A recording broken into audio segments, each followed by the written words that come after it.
Hi, welcome to this video where we're going to talk about Instagram and Pinterest. Maybe you notice on your profile, on your business profile on Pinterest, that there are small changes and there is a possibility to kind of connect Pinterest and Instagram together. And in this video, we are going to talk about if you should kind of connect it, or maybe you should skip this option and let it go for next time, or maybe never. So let's talk about this in this video. My name is Michaela, and I am really here to help you and show you the full potential of Pinterest for your marketing, for your business. I specialize on small and middle business size businesses, entrepreneurs who really want to grow their business using Pinterest. So let's talk about this because maybe this is interesting topic, talking about really Instagram and Pinterest are totally different social medias. And we're going to talk about it in this video.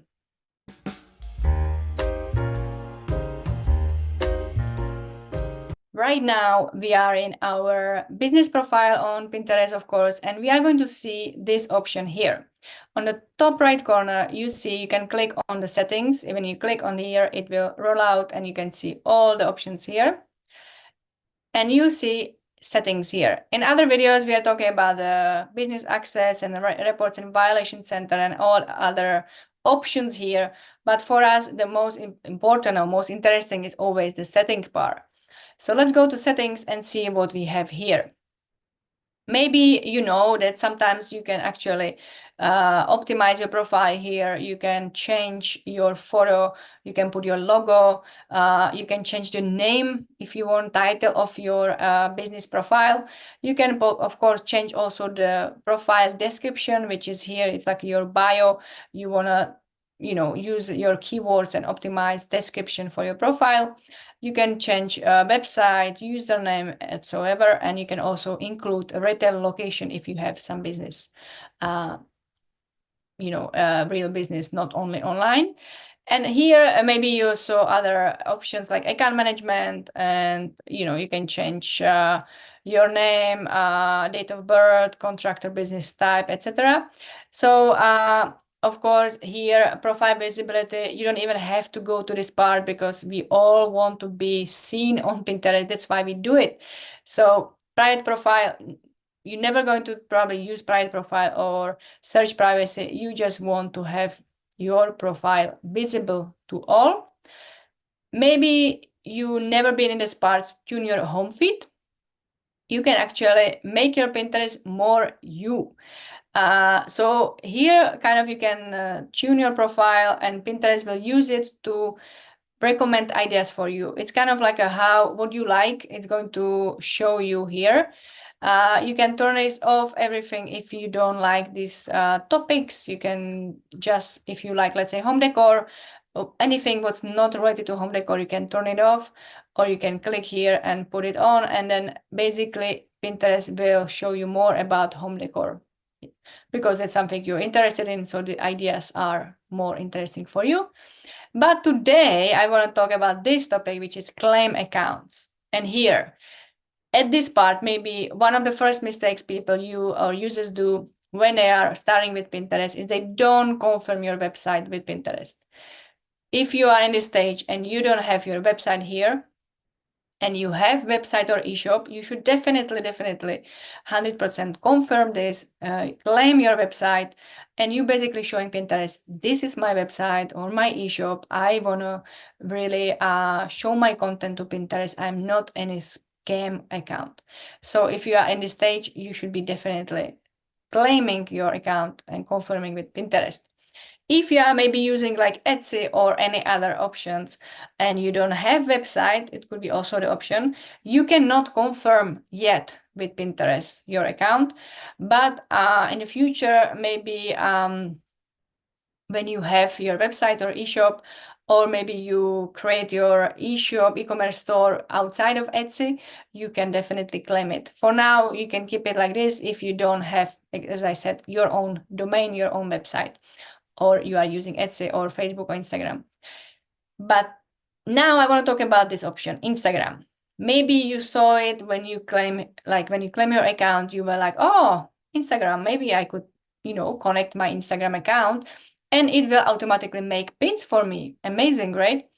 So it actually says your pins linking to your Instagram account and allow Pinterest to automatically create pins when you post to Instagram.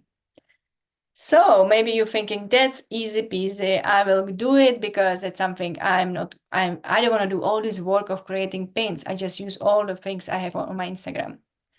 The problem here is when you click on claim, Pinterest will say, okay, you want to claim, you have to allow Pinterest, like you have to give them the profile information what you have on Instagram. This will totally change your username and account type on Pinterest.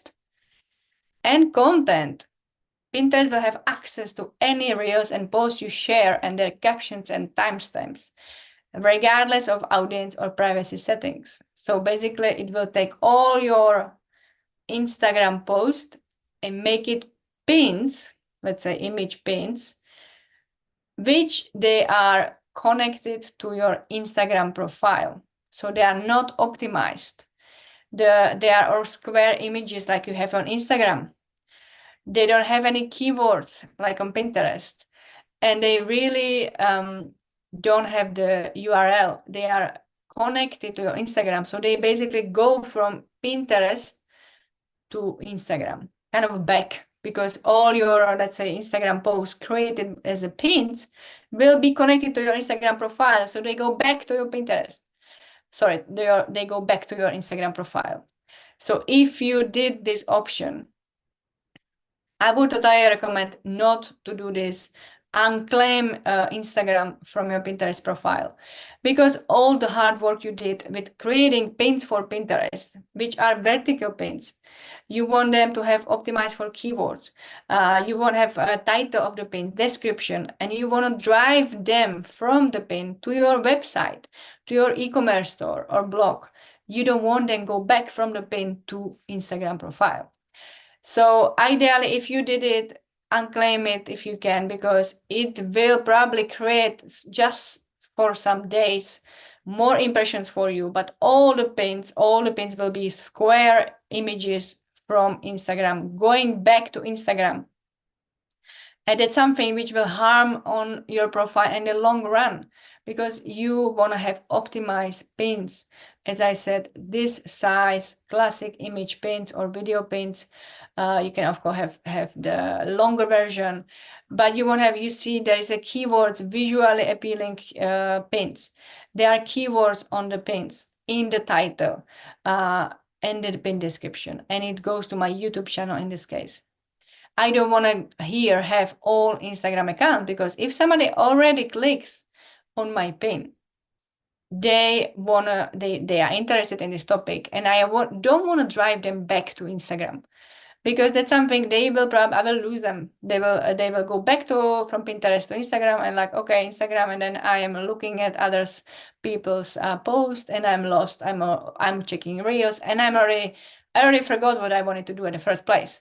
So you wanted to drive to your basically to your content. So it's a website, could be e-commerce store, it could be your blog post, it could be your YouTube channel like here. So people then do another action. They go and see my YouTube video, they maybe subscribe, and this will help me in the long run in my YouTube channel. Or they subscribe to my newsletter and they will basically see I can then sell them my products, digital products, over email marketing. So there are all these options, and I would totally not recommend connecting your Instagram account with Pinterest for these reasons. So in this video, we talk about Instagram and Pinterest, two totally different social media platforms. So, and why I don't recommend connecting them. You can obviously do it, try it out. It will give you some impressions for, as I said, but for long-term strategy, it's not really good option, because as I said, they are not driving the traffic where you want them to be. So the customer journey is different from Pinterest. They should be going to your, as I said, e-shop, to your website, to your blog, or to your YouTube channel, where it's a long-term platforms, and you can maybe get the email of the customer, and then you sell them through the email. So that's all the options you have. Maybe you see like, okay, it gives you some impressions, as I said, in the short period of time, but in the long run, this strategy is not going to work. So that's why I don't recommend it. If you like my videos, definitely subscribe here. Every Friday, I'm putting new out videos about marketing tips for Pinterest, for your business, for your e-commerce stores. So I'll be happy if you sign up here and you get notification every time I put a new video. So have a great day. I see you next time.